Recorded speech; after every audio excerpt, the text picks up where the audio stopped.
Variante BA2 preocupa? Essa é a pergunta da semana que muita gente tem feito por aí, né?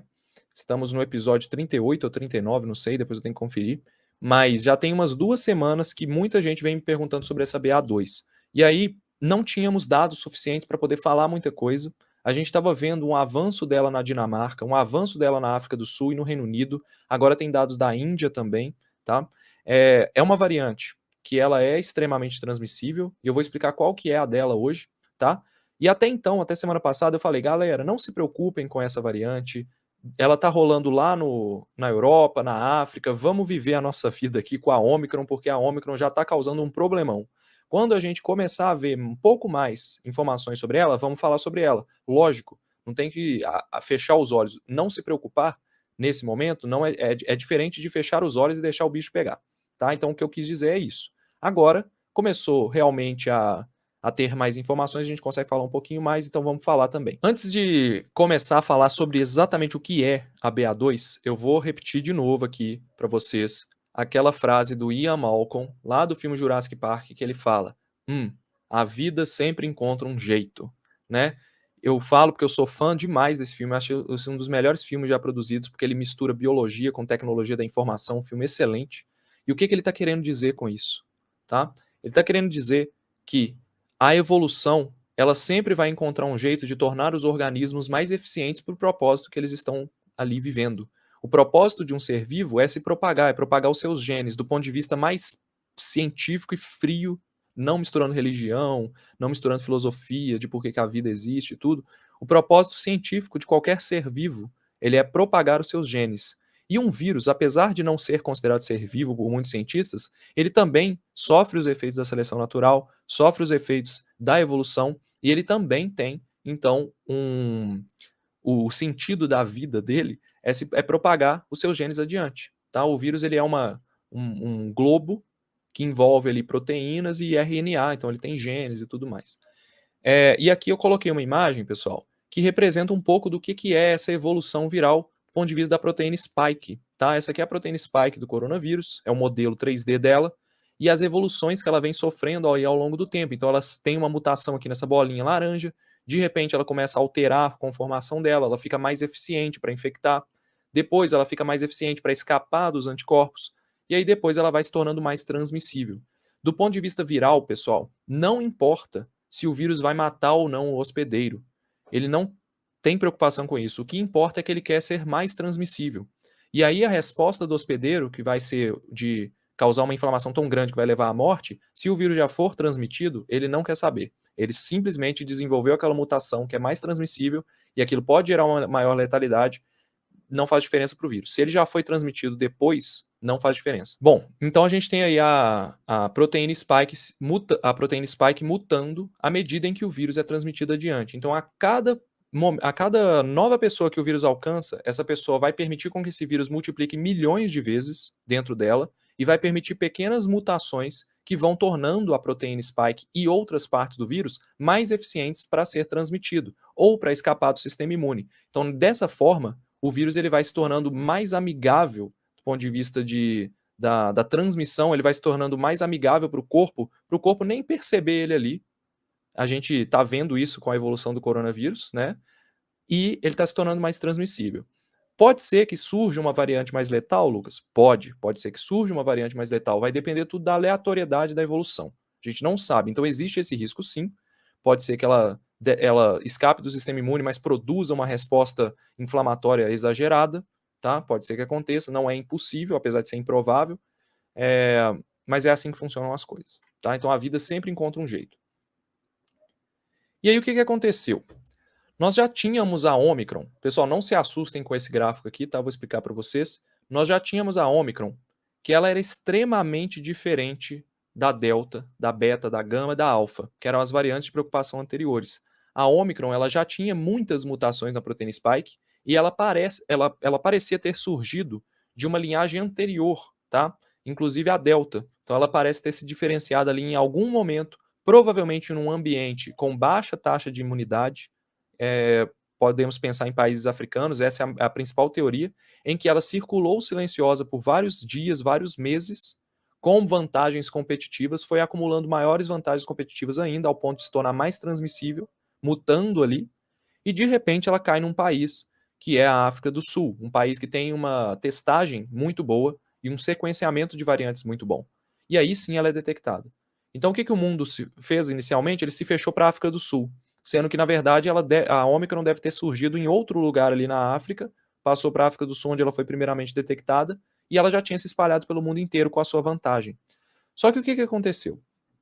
Nesse cenário em que nós tínhamos a Omicron, outras linhagens do vírus já estavam ali adquirindo mutações, tá? Aqui a gente tem a linhagem, o ancestral comum da Omicron, no meio aqui, essa linha, e em algum momento ela se divide em Omicron BA1 e em Omicron BA2. Então a BA2, pessoal, ela não vem da Omicron que está circulando hoje no mundo. Ela já vinha antes e ela encontrou o ambiente ideal para proliferar agora. Tem alguns países que nem tiveram onda de Omicron BA1 e a primeira variante que estava dominando já era a BA2, porque ela ali encontrou o ambiente perfeito para ela circular, entendeu? Então não significa que a BA1, a BA2, que é a variante que agora que provavelmente vai ser uma variante de preocupação, ela vai se tornar variante de preocupação porque ela é muito transmissível, mais até do que a Omicron original, tá? Ela não veio da BA1. Vejam onde que ela surge lá atrás, ok? E o que o pessoal está falando também é que a BA1 e a BA2, elas são geneticamente diferentes, tanto quanto gama é geneticamente diferente de alfa. Isso poderia indicar que haveria a possibilidade de uma reinfecção se você teve Omicron e aí você tem contato com a BA2. Poderia, a gente ainda está muito longe de ter essa resposta, não temos evidências fortes de que isso está acontecendo agora, mas existe essa possibilidade sim. E aí, dando um zoom nessa parte aqui, né, pessoal, dando um zoom nessa separação, a gente vê que pelo fato da Omicron BA2 ter surgido provavelmente ali em algum momento junto com a BA1 e ocupado um nicho, ocupado um ambiente em que a BA2 não estava ocupando, ela foi se proliferando ali em algum país da África, algum lugar ali, tá? E foi proliferando tranquilamente sem a interferência da Omicron original. Em algum momento, ela surge para o mundo em países que estão sequenciando. E aí ela vai aparecer lá na Índia, vai aparecer lá na Dinamarca, vai aparecer na África do Sul, tá? Já apareceu aí nos Estados Unidos, na Suécia, ok? E o grande ponto é que elas têm muitas diferenças de aminoácidos. O que são aminoácidos? São os bloquinhos que formam as proteínas do vírus, beleza? Então elas têm muitas diferenças entre si. Tem cientista até falando que nem deveria ser chamado de Ômicron essa BA2, deveria ser outro nome, tá? Outra linhagem, apesar dela ser uma sublinhagem da Omicron, tá? E aí eles estão decidindo lá se vai ser ou não. Depende das características da variante, depende da diferença de genes, tá? Mas a gente sabe que elas são bem diferentes mesmo, no sentido de que alguns genes são... algumas proteínas são bem distintas, tá? Com relação à proteína spike, que é o nosso foco aqui, porque é a proteína que faz a ligação na célula, é a proteína que normalmente as vacinas elas atuam ali produzindo anticorpos neutralizantes, né? A gente vai olhar para ela. As mutações diferentes na BA1 e na BA2, elas não estão, isso aqui é muito importante, elas não estão no sítio de ligação dos anticorpos neutralizantes, das vacinas, que normalmente são os sítios de ligação aqui do RBD. O que é isso? Quando você toma vacina, você está tomando, vamos supor a Pfizer, você está pegando um pedacinho do RNA mensageiro que codifica a proteína spike, né? Isso foi sempre falado para nós, é verdade, mas é uma meia verdade. Na verdade, você está tomando a vacina que está codificando um pedaço da proteína spike. Falei isso, acho que várias vezes para vocês, né? Que é um pedaço que ele vai codificar essa parte verde aqui, que é a parte, justamente o domínio de ligação ao receptor nas células humanas. É essa parte que a vacina vai codificar. Tá? Então você vai produzir anticorpos contra essa parte da variante, contra essa parte da proteína spike. A variante BA2, ela tem mutações na região do RBD, na região onde se liga, tá? Os anticorpos das vacinas, mas ela também tem mutações aqui, num domínio que chama N-terminal. O que é isso? É um domínio que você tem anticorpos ligando ali também. Quando você entra em contato com o vírus, você está recebendo a spike inteira, você vai produzir anticorpos contra vários lugares ali da proteína spike e também do vírus. E um desses lugares são os domínios N-terminais, ok?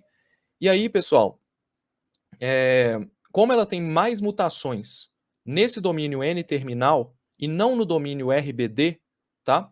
Pode ser que ela não afete tanto a resposta das vacinas. As vacinas ainda estão protegendo contra BA2, mesmo vacinas que foram produzidas lá atrás, vacinas que são produzidas com o vírus original de Wuhan e não vacinas com específicas para Ômicron, que a gente sabe que não estão circulando agora. Então, o mais importante é isso. As mutações dela, apesar dela ter mutações diferentes da BA1 original, a Ômicron, essas mutações, a maioria delas estão acontecendo em regiões que não são muito relevantes do ponto de vista dos anticorpos das vacinas. Elas são muito relevantes, por exemplo, para anticorpos que foram produzidos após uma infecção. Então, se você teve contato com o coronavírus, seja ele Ômicron, seja ele Delta, Gama, seja a onda que você pegou Covid, e você tem anticorpos contra o vírus, você produziu anticorpos contra a parte verde, que é a parte que as vacinas produzem, você vai produzir anticorpos contra a proteína inteira e vai produzir anticorpos também contra outras proteínas do vírus. Nesses casos, por ela ter várias mutações nessa região, que não é a região das vacinas, você vai estar produzindo. Ela tem um escape em relação às pessoas que se infectaram com coronavírus. Então, quem só se infectou e não tomou vacina, pode sim ter um escape imune se você se infectar com essa variante, tá? Então, se você pegou Delta lá atrás e você agora pega BA2, você pode se reinfectar, assim como é com a Omicron, tá? Só que não é só por causa de mutações nessa parte da proteína spike aqui, a parte que liga no receptor, mas também porque a BA2 tem muitas mutações nessa região aqui da proteína spike, essa região que eu marquei de azul. E aí, pessoal, nesse sentido, como essa BA2 surgida na África, em algum local em que estava circulando pessoas com imunidade baixa ou com poucos anticorpos, como é o caso de vários países africanos, né, porque não tomaram vacina, essa BA2 surge praticamente junto com a BA1. Em algum momento ali de outubro e novembro do ano passado, essas duas variantes surgem praticamente juntas. Então parece que foram dois eventos de surgimento diferentes. Você tem a BA2 infectando um grupo, ficando silenciosa por um tempo. A BA1, que é a Omicron que a gente conhece, ela alcança o mundo inteiro. E agora que a BA2 encontrou o espaço para proliferar, ela está aparecendo. Só que a gente vê que ela é bem antiga em vários países. A gente não é uma variante de agora. Isso dá mais valor para aquela evidência de que ela não veio da BA1, mas sim ela é uma variante mais antiga, tá? Então, na Dinamarca, ela produz uma curva. Aqui a curva laranja é a da Omicron 21L, que é a BA2, tá? E a curva amarela é a Omicron original que nós estamos vendo aqui no Brasil. Na Dinamarca, é ela quem está dominando, então ela suprimiu a Omicron original. Na África do Sul, a gente viu a Omicron original fazendo uma onda muito grande, né? Ali por volta do final de novembro e dezembro, dominando 100% dos casos e depois caindo. E nessa queda da Omicron, na hora que a Omicron original ela deixa de ter vantagens porque todo mundo produziu imunidade contra ela, ou porque todo mundo se vacinou, ou porque as pessoas se resguardaram, por alguma razão a BA2 está encontrando espaço para proliferar. Então é por isso que tem muita gente falando que a onda de Omicron ela pode se estender por causa dessa BA2, porque ela vai causar um repique nos casos. A onda está caindo, aí você tem espaço para a BA2 pegar, ela repica os casos e começa a subir de novo. Então tem muita gente falando que vai acontecer isso em alguns países. Eu acho que é cedo a gente falar que vai acontecer isso no mundo e também no Brasil, tá? Agora veja na Índia, por exemplo. Na Índia, a gente teve ali a Omicron original surgindo perto do dia 1º de dezembro, e ali por volta do dia 1º de janeiro, a Omicron original já era 40%. Só que já tinha a BA2. Então na Índia, praticamente a Omicron original não teve nem espaço. O que está fazendo a BA2 ela ocupar esse espaço da Omicron original? E aí que a gente vê, ela é mais transmissível do que a Omicron original. Ela apresenta uma característica de vantagem competitiva sobre a Omicron original e por isso ela parece dominar os casos. Onde tem Omicron original, ela parece dominar os casos. Não dá para cravar que vai acontecer isso em todos os países. Eu lembro vocês, por exemplo, da variante da variante Mu, né, que todo mundo ficou doido, aquela variante lambda do Peru, que causou um problema gigantesco no Peru, apareceu aqui no Brasil e não causou nada. A própria variante Delta. A variante Delta causou um problemaço no mundo e aqui no Brasil ela não causou muita coisa, porque a gente tinha uma imunidade. Então não dá para prever exatamente o que vai acontecer com todos os países, que ela vai dominar o mundo inteiro e tudo. O que dá para a gente saber é que ela tem vantagens competitivas sobre a variante Ômicron original e que parece que quem se expõe a ela tem maior probabilidade de se infectar, tá? Ela começou a aparecer nos Estados Unidos, ela está começando a dominar a Suécia, então é uma variante que nas próximas semanas ela vai ficar ainda mais presente.